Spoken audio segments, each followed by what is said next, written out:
Assalamualaikum warahmatullahi wabarakatuh. Alhamdulillahillazi jam'ana haza jam'an marhuma wa tafarruqana min ba'dihi tafarruqan ma'suma.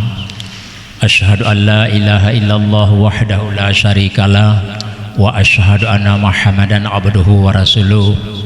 Allahumma shalli wa sallim ala sayyidina Muhammadin wa ala alihi wa sahbihi ajma'in, amma ba'du. Qala Allah ta'ala fil Qur'anil Karim, bismillahirrahmanirrahim. Ya ayyuhalladzina amanu kutiba alaikumusiyam kama kutiba alal ladzina min qablikum la'allakum tattaquna ayyaman ma'dudat. Sadaqallahul azim. Segala puji serta syukur kepada Allah Subhanahu wa taala, yang mana Allah senantiasa memberikan rahmat nikmat kepada kita semua. Kemudian salawat diiringi salam selalu kita ucapkan kepada baginda Nabi besar Muhammad sallallahu alaihi wasallam, yang telah membawa umat dari lautan kesesatan ke daratan yang penuh berilmu pengetahuan. Juga rahmat sejahtera kepada segala keluarganya, sahabat-sahabatnya, tabi'in, alim ulama, zuriat-zuriatnya, dan para pengikut-pengikutnya sampai kepada hari kiamat. Yang mulia alim ulama, yang mulia guru-guru kita, yang mulia pengurus Masjid Mufid Syaukan, yang mulia pembina Rumah Sakit Mufid, Ibu Marna, Bapak Muslim dan jajarannya, Direktur PT Rumah Sakit, Direktur Rumah Sakit dan jajarannya yang Tuhan muliakan, dan kepada seluruh jamaah menghadapi tarawih yang Tuhan muliakan. Judul ceramah orangnya adalah bahaya dendam. Kepada bahaya dendam karena dendamnya salah satu penghalang ibadah. Maka angkat judul adalah bahaya dendam. Apa arti dendam? Arti dendam tidak mau memaafkan sesama. Bila ada kesalahan tidak mau memaafkan sesama saudara, sesama muslim. Ini luar biasa. Ini bahaya dendam. Arti dendam, sebab-sebab dendam, gara-gara mungkin dawa kebun, dawa sawah. Kadang-kadang ada dawa tentang masalah faraid antara abang dengan adik, tidak sesuai menurut pikiran, bukan tidak sesuai dengan syariat, maka akhirnya dendam sampai dibawa hayat, sampai mati mantang dendam. Ini luar biasa. Bahaya dendam lun pegah puit boh segai malamnya. Bahaya dendam yang luar biasa. Yang pertama, bahaya dendam orang yang golom saling maaf. Yang pertama adalah tidak diterima amal oleh Allah. Ini bahaya dendam yang pertama. Bahaya dendam yang pertama, tidak diterima amal oleh Allah. Wahai tungku, kamu jaga wajibnya mantang hati dendam tidak diterima oleh Allah. Hai tungku, saya ada pengajian dapat pesantren, murid 1000, sejuta muridnya tidak diterima kalau hatinya masih dendam, tidak diterima oleh Allah. Saya sudah bangun masjid 7 tempat saya bangun masjid, tapi hati masih dendam, tidak diterima oleh Allah. Apalah arti hidup di dunia ini amal tidak diterima? Ini bahaya dendam yang pertama. Bahaya dendam yang kedua, tidak sanggup menjawab soal mungkar wa nangkir di dalam kubur. Marrabuka, siapa Tuhanmu, tidak sanggup menjawab. Ini bahaya dendam di dunia, sehingga disiksa mulai ditanam sampai kiamat. Masya Allah, artinya luar biasa bahaya dendam, cukup bahaya. Apalah arti hidup di dunia ini? Rumah gede berlantai, pakai sepembret, makan enak macam-macam, sementara nanti di dalam kuburan disiksa sampai kiamat. Apa arti hidup di dunia? Ini bahaya dendam yang kedua. Bahaya dendam yang ketiga, hina luar biasa. Iblis kita tahu, hina iblis gara-gara enggak perintah, enggak sujud perintah Allah kepada Nabi Adam. Ini bahaya dendam.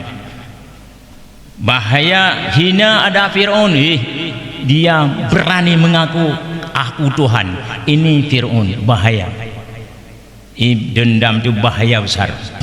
Kemudian kedua hadirin yang berbahagia, pada satu hari iblis datang ke rumah Fir'aun, kotok-kotok pintu. Fir'aun tanya, siapa di luar?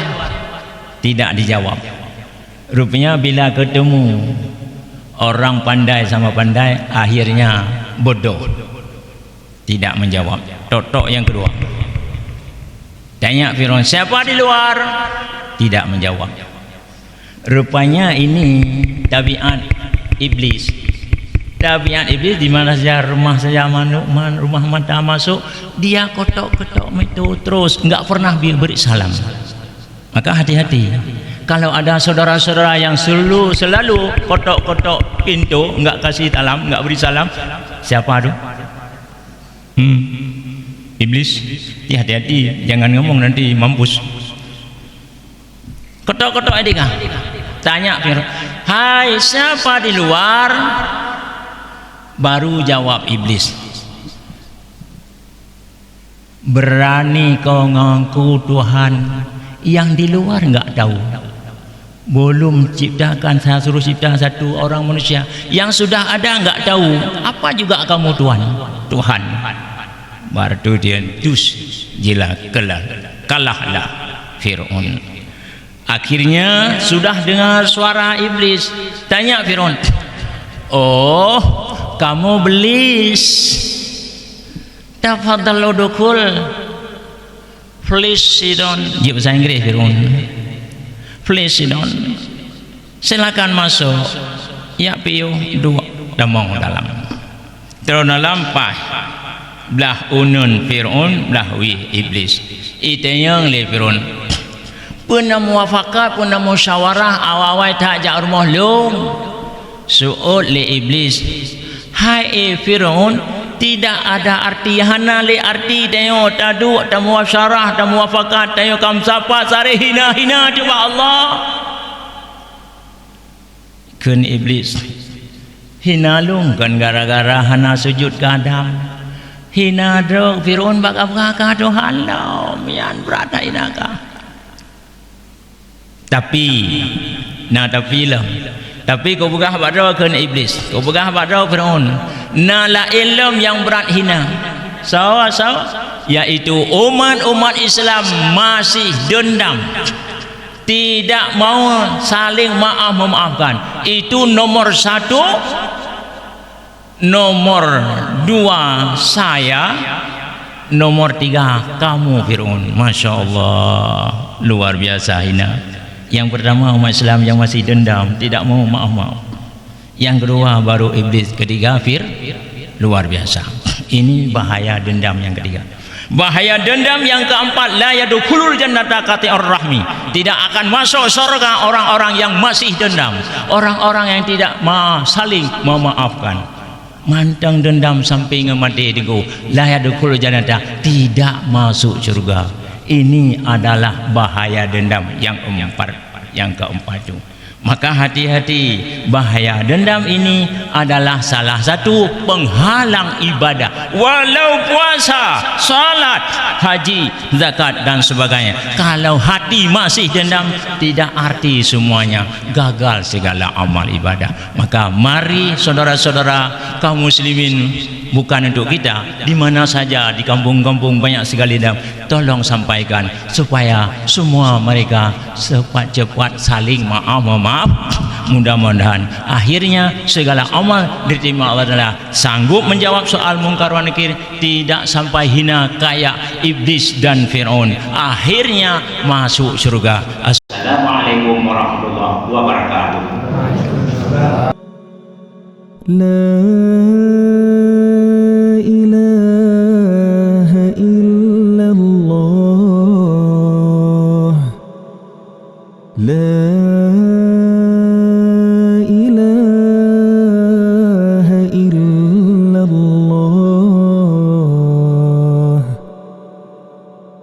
محمد رسول الله.